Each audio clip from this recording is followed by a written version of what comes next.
सब सुखी रहें, सबका मंगल हो, सबका कल्याण हो। सर्वे भवन्तु सुखिनः, सर्वे सन्तु निरामया, सर्वे भद्राणि पश्यन्तु मां कश्चित् दुर्भाग् भवेत्। दुनिया को संदेश देने वाला भारत। और आज मुझे कहते हुए गर्व है, भारत के उसी संदेश को मुझे याद आ रहा है, कभी स्वामी विवेकानंद नरेंद्र उन्होंने कहा था सुदीर्घ रजनी समाप्त हुई जान पड़ती है, महानिशा का अंत निकट है। जो अंधे हैं वो देख नहीं सकते, जो बहरे हैं वो सुन नहीं सकते, लेकिन मैं स्पष्ट रूप से देख रहा हूं भारत माता एक बार फिर खड़ी हो रही है और विश्व गुरु के पद पर अधिष्ठित हो रही है। एक नरेंद्र ने कहा था, स्वामी विवेकानंद ने, और आज हम गर्व से कहते हैं दूसरे नरेंद्र पूरा कर रहे हैं। हमारे वेद, उपनिषद, गीता का ज्ञान, हमारा योग, आयुर्वेद, आयुष पूरी दुनिया में लेके गए हैं आदरणीय मोदी जी। भौतिक प्रगति और विकास की चर्चा नहीं करेंगे। एक वैभवशाली, गौरवशाली, संपन्न, समृद्ध और शक्तिशाली भारत का निर्माण उनके नेतृत्व में हो रहा है और हम सौभाग्यशाली हैं जो इन पलों के साक्षी हैं। और मुझे अच्छी तरह याद है 2016 में जब सिंहस्थ हुआ था, माननीय प्रधानमंत्री जी पधारे थे। उसके पहले उन्होंने मुझे कहा था कि सिंहस्थ में स्नान होते हैं, महाकाल भगवान की दर्शन पूजन होते हैं, लेकिन इससे भी आगे बढ़ के कुछ होना चाहिए। तब हमने विचार महाकुंभ किया था। माननीय प्रधानमंत्री जी उसका समापन करने आए थे। 51 अमृत बिंदु निकले थे, उसमें से एक बिंदु यह था कि मनुष्य केवल भौतिकता से सुखी नहीं हो सकता, अध्यात्म भी चाहिए।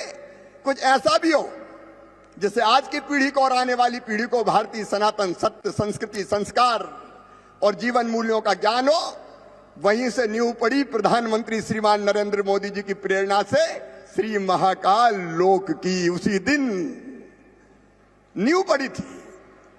कई लोगों से विचार विमर्श करने के बाद उसका स्वरूप क्या हो यह तय हुआ और 2018 में मध्य प्रदेश की कैबिनेट ने इसको स्वीकृत किया, टेंडर जारी किए।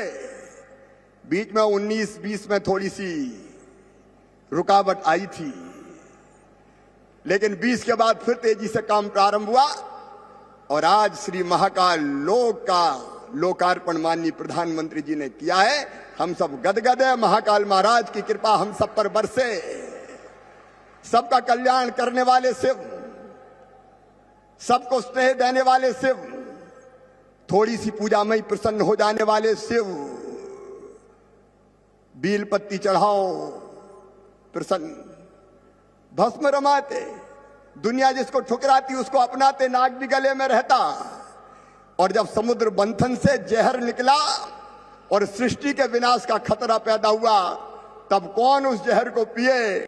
तब ये भोले शंकर औगरदानी फक्कड़ बाबा थे, जिन्होंने हलाहल को पी के कंठ में धारण कर लिया। कंठ नीला हो गया, इसलिए नीलकंठ कहलाए भगवान शिव। वो भगवान शिव हम सब पर कृपा की वर्षा करें।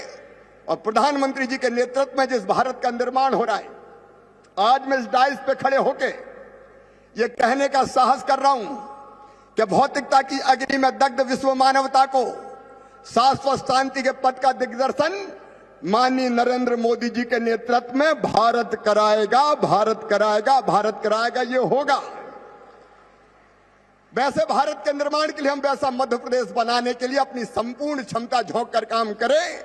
मेरा यही निवेदन है। एक बार फिर महाकाल महाराज की कृपा सब पर बरसे।